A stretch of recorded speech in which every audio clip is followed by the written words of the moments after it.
Hi, this is Charlie with Personal Readiness Education Programs, www.readygoprep.com. We're here in a corner of the Doom Room today, and we're covering some Mylar packaging basics. One of the things that we do in our food storage classes is we give everybody an opportunity to make their own Mylar packaging. And in this particular case, we're going to use a bucket, and we're going to use a 5-gallon Mylar bag. These are the 5-gallon Mylar bags that we use. They're a nice heavy-duty bag. They're a lot thicker than the usual 4.3 and even 5s that you might see all over the internet. We use an industrial quality bag. The only reason that you're going to use a Mylar bag is because we don't want the food to sit on the plastic bucket. Even if you have, like in this case, a BPA-free bucket, it's still a good idea to have your food in a Mylar bag. There's a whole lot of reasons for it, but what we're going to do now is we're going to get down to the basics of how to do this. We've already got about 35 pounds of rice inside this bucket, and we have right here a couple of 2000 cc oxygen absorbers. Now the way to make sure these are still good, they should be really soft, fluffy, and powdery inside. If they're hard and brittle or feel like there's a lot of sand in there, they may already be expired. Now you have a 2-minute activation time on this, but that's okay, it's more than enough time. We've already filled up our bag with 35 pounds of rice. We're going to drop this right inside of here. Okay? And we've left enough head space, which is the distance from the rice to the top of the bucket, of about this much. The reason we're doing that is because in this particular case, we're going to use a gamma lid. These gamma lids have a nice sharp edge on here, so when we spin this thing down on there, we don't want to slide into the bag and slice the bag, and then we've lost the whole thing. So we've left a little room down there. We're going to squeeze the air out. And we have a straight edge here. You can use a piece of 1x2 smooth lumber like we have, or you can use the carpenter's level or anything that's firm and flat. Okay? In this particular case, we're going to lay this on here just like this, and it's always easier with 2 people.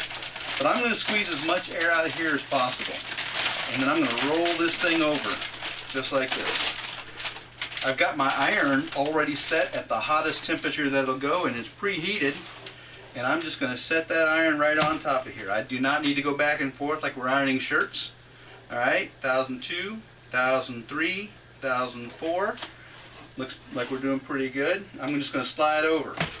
1001, 1002, 1003, 1004. I've left a little bit of room over here because I want to make sure I ask myself, did I put the oxygen absorber inside the bag? Yes, I did. Let's go ahead and finish this up. 1001. 1002, 1003, 1004. Looks like we did pretty good. Slide our piece of wood right out of there. And what you see here is we have a nice thick seal on here, and we've left a little bit of extra on the top. What we like to do is we like to make our own labels, and we write what is inside the package. The particular food we're using today is enriched white rice. We packaged it with an O2 absorber, and we've added the instructions for how to prepare this food. In a survival situation, we might not remember how much water mixed with our rice, so we've written it down. We're going to stick that on the bag. Inside of here, we'll actually come back and we'll write the date that it was packaged. Alright, and then we're going to carefully fold all this over. Now there's still going to seem like some air in here.